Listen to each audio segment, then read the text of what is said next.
Luther membuat suatu ajaran, lalu terjemahan Alkitabnya dipaksa untuk sesuai dengan ajarannya. Terjemahan itu dibuat supaya seakan-akan Alkitab cocok dengan ajarannya sola fide tadi itu. Sola artinya hanya, fide artinya iman, hanya iman. Sekarang saya akan tunjukkan terjemahan Protestan memang mengandung bahaya. Roma 3 ayat 28.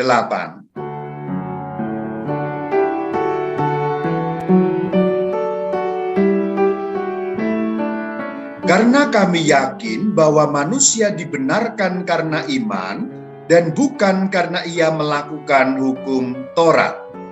Nah, ternyata apa yang terjadi, saudara-saudari? Yang terjadi adalah Romo Martin Luther, atau pada waktu itu sudah keluar namanya ex Romo Martin Luther, menambahkan kata hanya di depan karena iman. Martin Luther ini membuat terjemahan Alkitab dalam bahasa Jerman.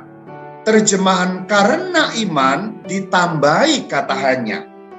Sementara di dalam kalimat aslinya tidak ada kata hanya. Maka kemudian ketika terjemahan bahasa Jerman itu dibaca orang, bunyinya menjadi seperti ini. Karena kami yakin bahwa manusia dibenarkan hanya karena iman dan seterusnya. bukan karena ia dan seterusnya. melakukan Kita yang paling penting dari kata manusia itu. Di dalam teks asli Alkitab bunyinya apa? Manusia dibenarkan karena iman. Tetapi Luther menerjemahkan manusia dibenarkan hanya karena iman. Karena penambahan kata hanya berarti satu-satunya kan? Hanya itu berarti satu-satunya. Maka menjadi berbeda. Kenapa Luther menambahkan hanya karena iman? Karena supaya cocok dengan ajarannya. Luther kan mengajarkan sola itu. Sola itu bahasa Latin, solus artinya hanya, satu-satunya. Salah satu yang diajarkan oleh Martin Luther adalah sola fide. Sola fides, hanya iman. Perbuatan tidak penting, kan begitu, kira-kira begitu. Berarti Roma 3:28 dalam Alkitab terjemahan Luther cocok dengan ajaran Luther. Tapi apakah itu terjemahan yang jujur? Tidak jujur. Itu terjemahan yang mengelabui, yang menggiring opini sehingga seakan-akan Alkitab sesuai, cocok dengan ajaran Martin Luther. Padahal yang terjadi adalah Luther membuat suatu ajaran, lalu terjemahan Alkitabnya dipaksa untuk sesuai dengan ajarannya. Terjemahan itu dibuat supaya seakan-akan Alkitab cocok dengan ajarannya sola fide tadi itu.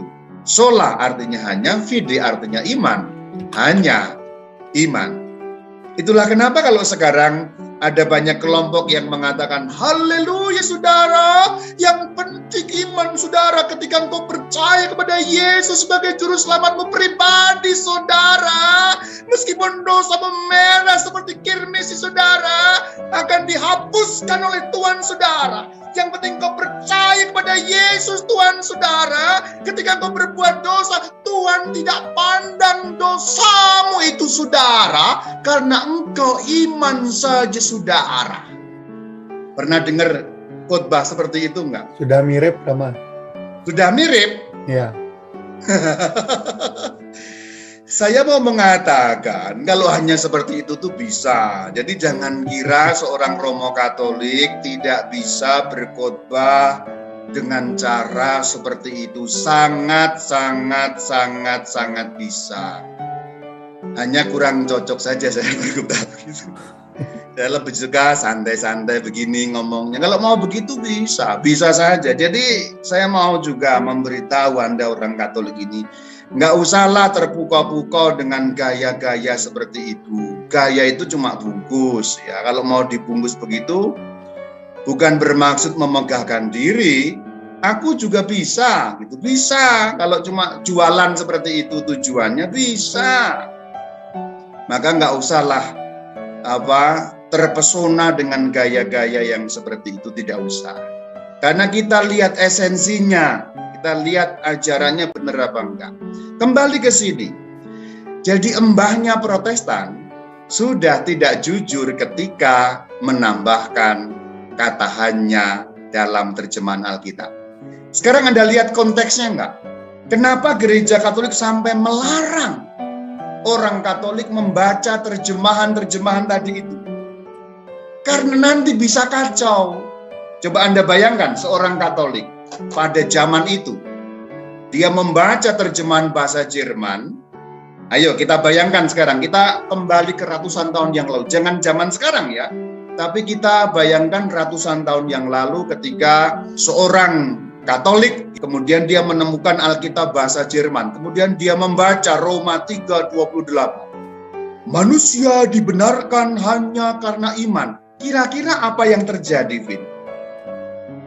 Ya jadinya dia jadi berpendapat kalau perbuatan nggak penting, Rama. Berarti dia akan cenderung setuju kepada ajaran Luther. Dia akan menolak ajaran gereja Katolik apa enggak kira-kira? Iya, jadinya. Iya. Konsekuensinya jadi begitu, Rama. Iya, dengan membaca terjemahan yang sudah dipelintir tadi, kemudian orang itu akan berpikir, loh kalau demikian ternyata Katolik salah, Luther yang benar. Karena di Alkitab ditulis begitu, padahal ternyata Ya, karena di Alkitab terjemahan yang dia baca tertulis demikian. Jadi persoalan pada zaman itu, persoalannya pelik sekali, saudara-saudari. Terjemahan Martin Luther itu membahayakan karena konteks yang demikian. Jadi ini saya buka saja, bukan menjelekan orang Protestan, karena sudah saya ulangi lagi, Martin Luther itu Katolik Romo, ex-Romo. Jadi saya sedang ngomongin sesama Romo yang kemudian dia keluar. Dia tidak jujur menerjemahkan, itu yang terjadi. Maka kalau Anda sekarang orang Katolik, mungkin Anda pernah punya prasangka negatif kepada gereja Katolik, dengan saya memaparkan fakta sejarah ini, engkau perlu menghapuskan pikiran negatif kepada gereja Katolik.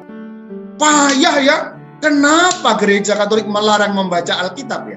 Lihat, ada konteksnya, ada sejarahnya, di mana sebuah terjemahan orang membaca Alkitab menjadi berbahaya, kehilangan iman. Apa yang harus dilakukan kalau begitu? Ya dilarang toh. Tapi apakah mutlak dilarang? Tidak. Tadi sudah dijelaskan ya. Boleh, tetapi harus mendapat izin Roma dan diberi keterangan oleh teolog-teolog.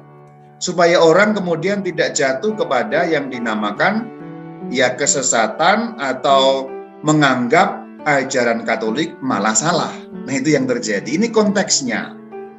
Ketika kita sudah tahu sejarahnya, melihat konteksnya, kita buka sedikit saja. Ini nggak terlalu banyak sebenarnya, ini hanya saya buka sedikit. Kita melihat bagaimana pada waktu itu gereja Katolik berjuang untuk menyelamatkan iman umatnya.